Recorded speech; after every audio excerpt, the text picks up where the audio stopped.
C'était le 25 décembre 1997. Un alpiniste expérimenté nommé Anatoly Boukriv a lutté lors d'une ascension éprouvante et brutale sur la 10e plus haute montagne du monde. Je ne passerai sans doute pas Noël ainsi personnellement. Mais cette même année, Anatoly a réussi à atteindre le sommet de l'Everest, la plus haute montagne du monde, pour la 3e fois.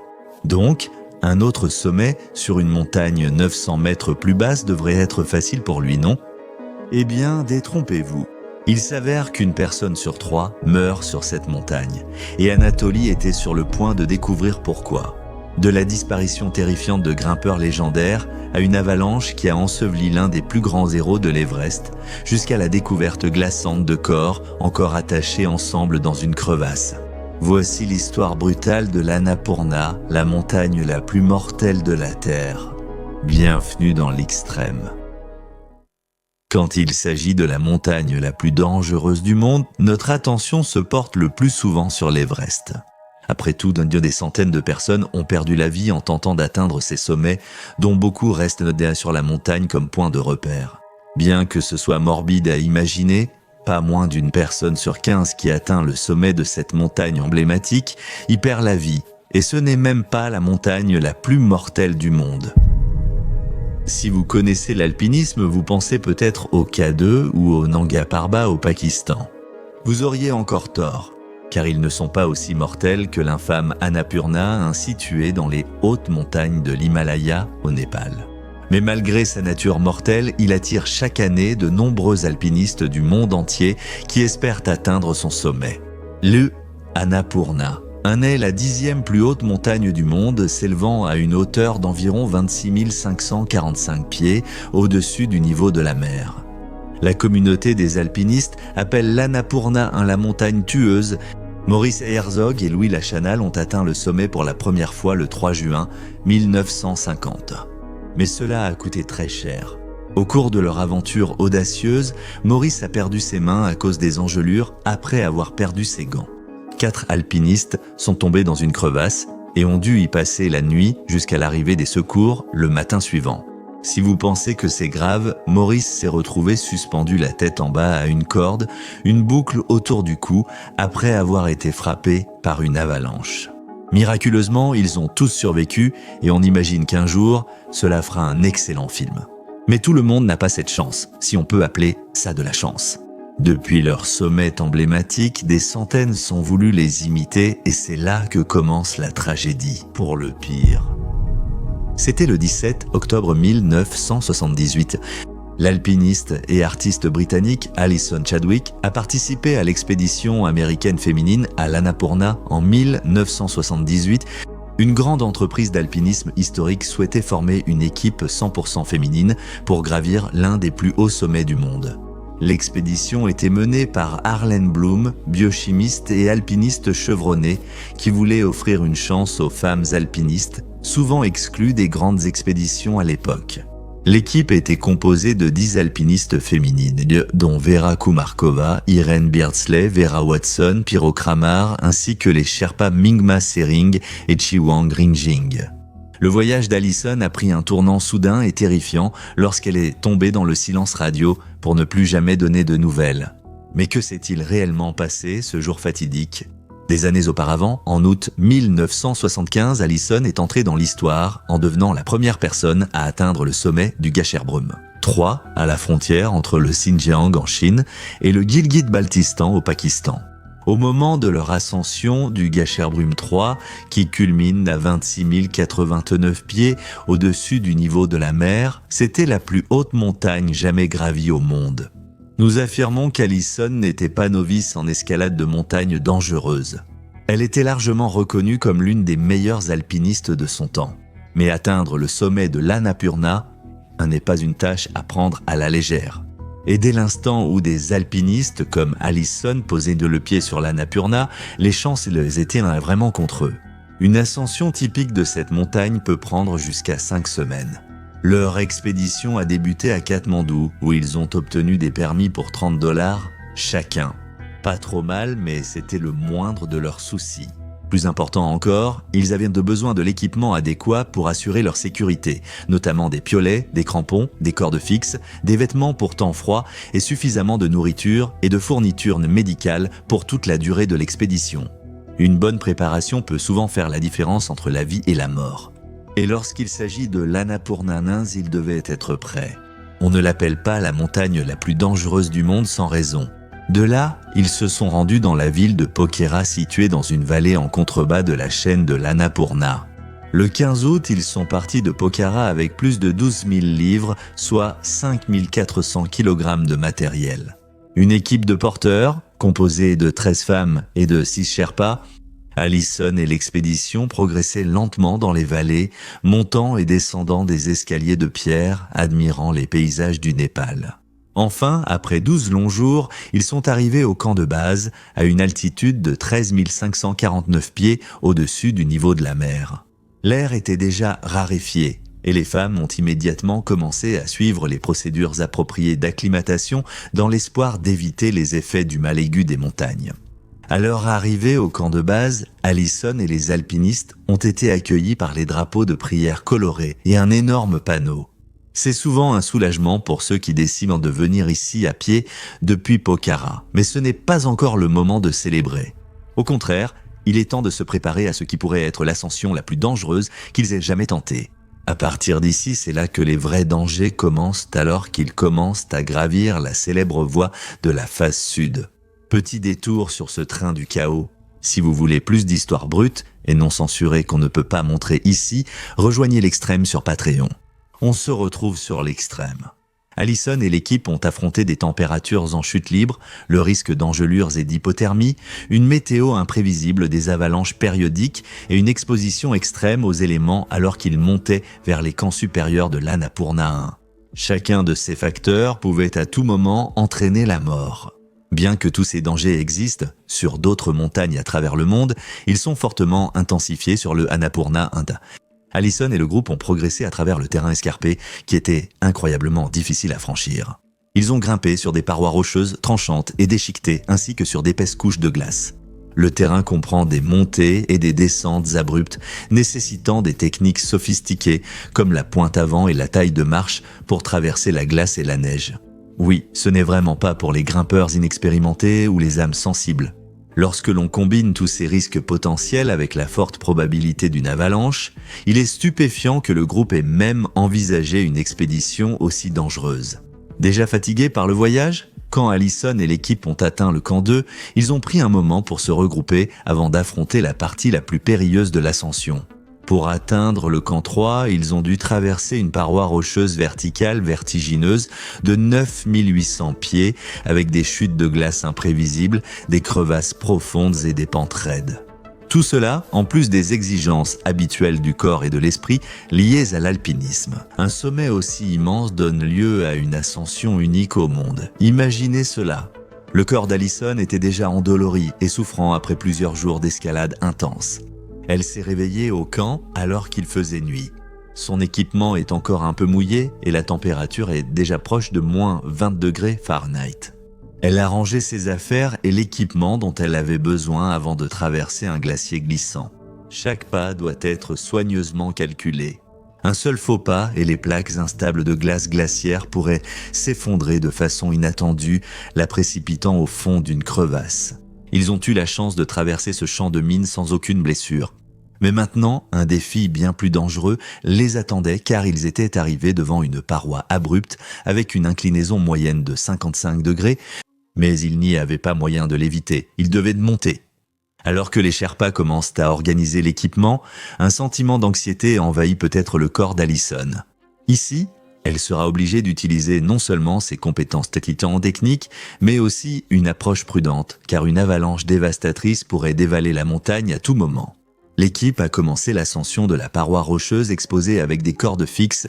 La chute des températures et le vent font chuter drastiquement votre morale. Durant cette période, le risque de chute de pierre impose une vigilance constante à toute l'équipe. La météo peut changer soudainement, les alpinistes doivent donc être prêts à affronter vent violent et neige. Après avoir franchi la section la plus difficile de leur itinéraire, l'équipe a atteint le camp 3 à 21 325 pieds d'altitude. Ils doivent être submergés de joie et de soulagement. À partir d'ici, ils continueront jusqu'au sommet. Cela peut sembler facile, cependant, ça ne l'est pas du tout. Le 15 octobre, 3 membres de l'expédition, Vera, Irène et Pirot, ont été sélectionnés pour tenter la première ascension du sommet. Mais cela leur demanderait toute l'énergie qu'il leur restait. Les femmes ont commencé à progresser vers le sommet imposant de l'Annapurna. Alors qu'elles avançaient, le vent glacial frappait violemment leurs vêtements, tandis qu'elles progressaient lentement sur une arête étroite et exposée. Bien qu'elles soient reliées par des cordes, un faux pas de l'une d'entre elles aurait mis tout le monde en danger. Chaque pas en avant était soigneusement calculé. L'air raréfié rendait la respiration très difficile, même avec de l'oxygène. Pirot, Vera et Irène ont lutté contre l'hypothermie, les vents cinglants, le terrain instable et même de fortes chutes de neige et sont finalement arrivés au sommet de l'Annapurna 1, un mois après le début de l'expédition. Alors qu'ils se tenaient au sommet, ils ont dû avoir l'impression d'être au sommet du monde. Ils se sont arrêtés un bref instant pour admirer la vue à couper le souffle sous la lumière de l'après-midi et ont réalisé qu'ils venaient d'entrer dans l'histoire. Vera et Irène sont les premières Américaines à avoir réussi l'ascension du sommet. Alors que le vent froid balayait le paysage, ils ont soigneusement planté plusieurs drapeaux aux couleurs vives, scellant ainsi leur exploit. Sur l'un d'eux, ils ont inscrit le slogan suivant « La place d'une femme est au sommet ». Après avoir admiré la vue à couper le souffle, il était temps de revenir à la réalité et d'affronter de nouveaux dangers. Maintenant, comme vous le savez peut-être, la descente est souvent considérée comme nettement plus risquée. À ce stade, les femmes étaient dans une des régions les plus isolées du monde. Déjà fatiguées par l'ascension, les alpinistes doivent puiser dans leurs dernières forces pour redescendre en sécurité. Après des semaines en montagne, l'épuisement physique et mental s'installe. C'est dans ces moments-là que de petites erreurs peuvent avoir de grandes conséquences. Heureusement, les 3 femmes sont revenues au camp indemne. La plupart des expéditions verraient cela comme une victoire majeure et entameraient leur descente vers le confort de la société et de leur famille. Mais pas Allison, elle en voulait plus, et le chef de l'expédition, Arleigh Bloom, était impatient de le lui offrir. Elle a proposé qu'un second sommet était possible, ce qui donnerait à plusieurs autres alpinistes la chance d'atteindre le sommet. Cette fois, Allison prendrait la tête alors que l'expédition tenterait d'atteindre le sommet d'un autre pic central, encore jamais gravi, culminant à 26 414 pieds.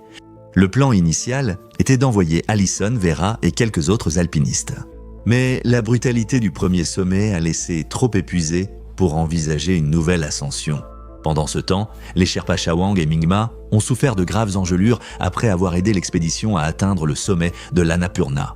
Au final, Allison et Vera tenteraient dans le deuxième sommet seuls, sans aucun guide Sherpa. Depuis le confort de sa maison, on pourrait penser que c'était une décision folle.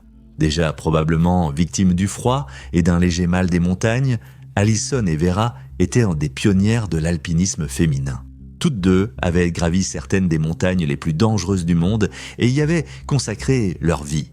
Elles connaissaient les risques, elles connaissaient l'itinéraire et surtout, elles savaient qu'elles possédaient les compétences nécessaires pour réussir un deuxième sommet. Ainsi, quittant le camp 3 aux premières heures du 17 octobre 1978, Allison et Vera sont partis à la rencontre de leur destin.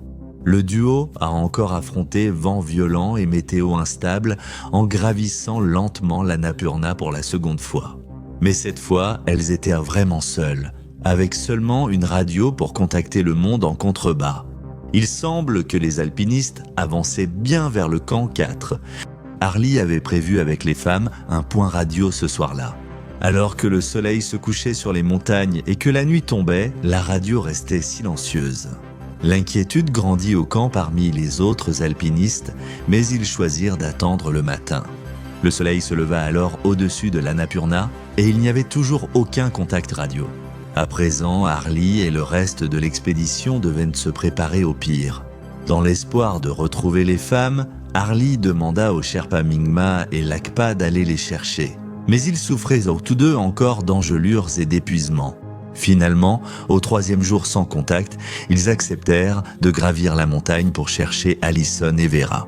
En parlant de leur décision de partir à la recherche des femmes, Lakpa a déclaré « Mingma et moi avons passé beaucoup de temps avec les femmes et nous avons appris à bien nous connaître. Le vent soufflait et la route était très mauvaise. Une part de notre décision d'y aller venait peut-être de la culpabilité. En gravissant la montagne, les Sherpas ont fouillé l'itinéraire pour retrouver les deux femmes. Malgré les conditions difficiles et leurs propres souffrances dues au froid, ils ont continué d'avancer. À une courte distance du camp, 4, ils sont tombés sur une scène déchirante. À près de 600 mètres de l'endroit où ils se trouvaient, au fond d'une crevasse, ils ont aperçu les corps sans vie d'Alison et Vera, toujours reliés l'une à l'autre par une corde. Lakba, l'une des Sherpas, a été dévastée par la découverte des deux femmes qu'elle avait appris à bien connaître lors de l'expédition. Plus tard, elle a déclaré « Rien ne me marque dans mes souvenirs d'Annapurna à part la vision de ces corps. » À ce jour, la cause exacte de leur mort reste en partie un mystère.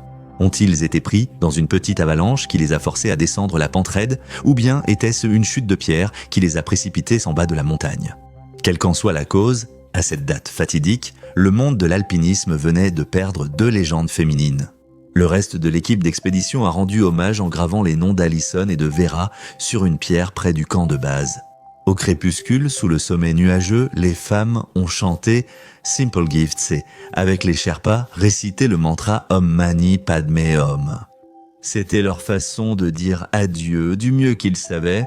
Alison et Vera comptent de parmi les nombreuses victimes de la montagne tueuse depuis la première ascension réussie dans les années 1950. Vous voyez, l'Annapurna n'est pas seulement dangereuse, c'est presque injuste. Pour chaque groupe de 3 personnes qui tentent d'atteindre le sommet de la montagne, l'une d'elles ne reviendra jamais. Aucune autre montagne sur Terre ne présente un tel risque pour la vie humaine. Mais la vraie question demeure, pourquoi les alpinistes risquent-ils tout juste pour atteindre le sommet ? Pour comprendre, nous devons nous mettre à la place d'alpinistes comme le Britannique Alex McIntyre. Il ne s'agit pas seulement d'alpinisme, c'est aussi le risque psychologique qui l'accompagne. Pour des hommes comme Alex, c'est l'excitation qui accompagne le fait de gravir un sommet du monde que peu d'humains atteindront un jour. Et pour les grimpeurs passionnés, atteindre le sommet d'une montagne que même les alpinistes les plus chevronnés redoutent, c'est le Saint Graal. Le 17 octobre 1982, Alex participait à une expédition avec l'alpiniste René Ghillini et un autre grimpeur qui a dû abandonner à cause d'une maladie. L'expédition se caractérisait par une approche légère, les hommes emportant un minimum d'équipement et de vivres pour tenter des ascensions plus rapides. Ce style était étroitement lié à Alex, que de nombreux membres de la communauté de l'escalade voyaient comme un pionnier. Souvent, il évitait les ennuis malgré des conditions extrêmes et peu d'équipement. Ce jour-là, Alex et René ont vaincu le terrain et les ascensions techniques raides, atteignant avec succès le sommet de l'Annapurna, se tenant là où si peu de personnes s'étaient tenues avant eux. L'air était devenu incroyablement rare, alors ils ont rapidement admiré le paysage avant de commencer leur descente. Après avoir traversé prudemment le terrain dangereux et lutté contre le froid glacial, ils se sont retrouvés à environ 23 000 pieds au-dessus du niveau de la mer. Tout semblait bien se passer pour les hommes, mais ils étaient loin de se douter qu'une tragédie imprévue allait se produire. Alors qu'Alex descendait prudemment la pente raide, faisant attention à chaque pas, René le suivait faisant de même. Motivés mais épuisés, les hommes continuèrent d'avancer. Puis soudain, René entendit un bruit sourd. Avant même qu'il cligne des yeux, il vit le corps d'Alex disparaître du sentier et dévaler la montagne. La panique et le choc submergèrent l'alpiniste français qui ne pouvait rien faire d'autre que regarder son ami dévaler plus de 240 mètres avant que son corps sans vie ne s'immobilise. Alex venait tout juste de devenir la victime d'une chute de pierres imprévue. Malheureusement, un gros rocher pesant jusqu'à 5 kilos était tombé d'en haut et avait percuté sa tête, lui brisant la nuque au passage. L'impact interne s'est avéré fatal et il est probable qu'Alex était déjà mort lorsque son corps a atteint le bas de la pente. Après l'accident, René a réussi à retrouver le corps d'Alex à une altitude plus basse, là où il s'était arrêté après sa chute. Cependant, les mauvaises conditions météorologiques sur la montagne après sa mort ont compliqué les opérations de récupération, retardant le rapatriement de son corps. La mort prématurée d'Alex fut une tragédie personnelle et une grande perte pour la communauté des alpinistes, qui perdait encore un grimpeur sur la montagne tueuse du Népal. Il était reconnu comme pionnier de techniques d'escalade innovantes et promoteur d'un style axé sur la rapidité et l'efficacité en milieu alpin. Ses apports à l'éthique et à la technique de l'escalade ont marqué durablement ce sport. L'Annapurna en avait fait une autre victime, mais ce ne serait de loin pas la dernière. Des années après la mort d'Alex, le grimpeur Anatoly Boukreev a voulu devenir le prochain à atteindre le sommet de la montagne tueuse et à survivre pour raconter son histoire.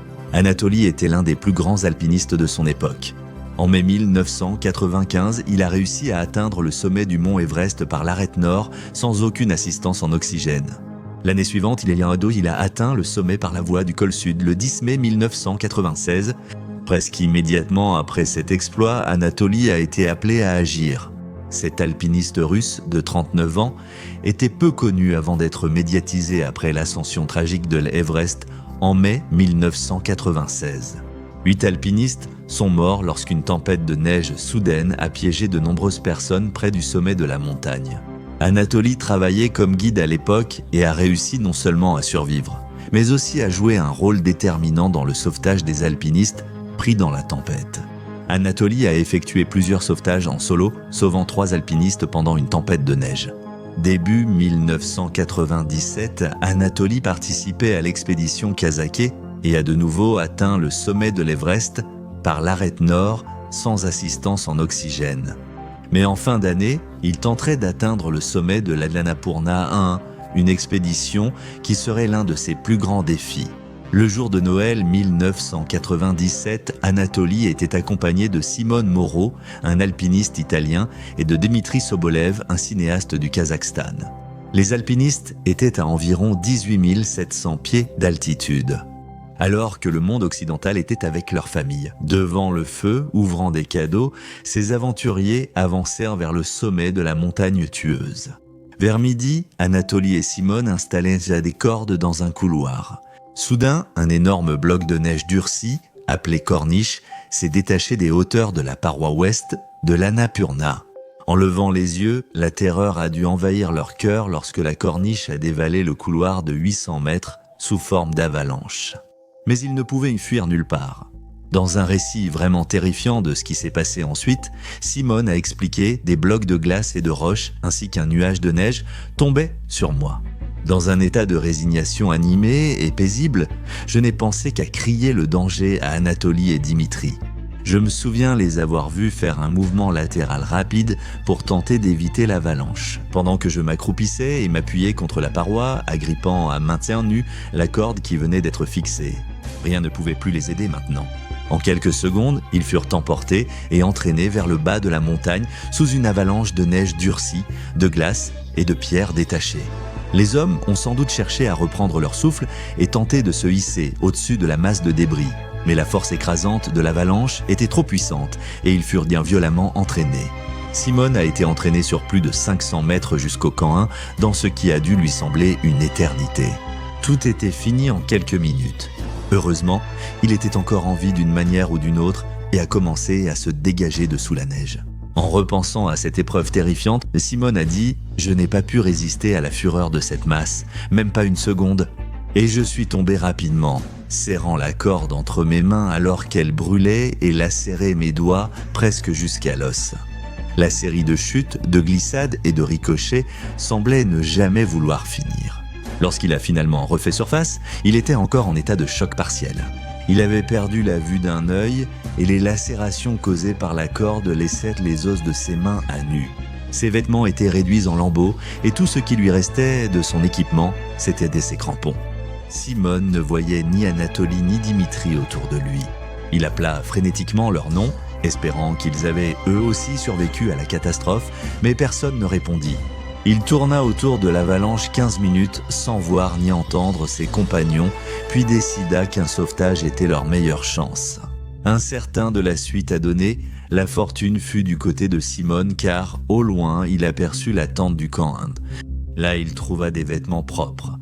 Après s'être épuisé à changer de vêtements, il entama la descente de 6 heures vers le camp de base. Mais il devrait le faire avec un seul œil et sans l'usage de ses mains. Lorsqu'il est finalement arrivé, il a été soigné par un cuisinier népalais. Dans les heures qui ont suivi, il a réussi à contacter un hélicoptère de secours qu'il a récupéré le 26 décembre et l'a emmené à l'hôpital. Simone est revenue 3 jours plus tard, espérant retrouver ses amis errant sur la montagne, mais ce ne fut pas le cas. L'hélicoptère a survolé la zone où l'avalanche a frappé, mais il n'y avait aucune trace d'Alex ou de Dimitri. À ce jour, les corps des 2 hommes restent introuvables, leur mort tragique s'ajoutant aux nombreuses victimes de la montagne tueuse. En 2022 environ, 365 personnes avaient réussi à atteindre le sommet de l'Annapurna, tandis que la montagne avait coûté la vie à 73 personnes. Aujourd'hui, elle est toujours considérée comme la montagne la plus dangereuse du monde, et ceux qui cherchent à atteindre son sommet imposant doivent le faire avec une extrême prudence. Merci d'avoir regardé et je vous retrouve dans la prochaine vidéo. Restez audacieux et vivez avec courage.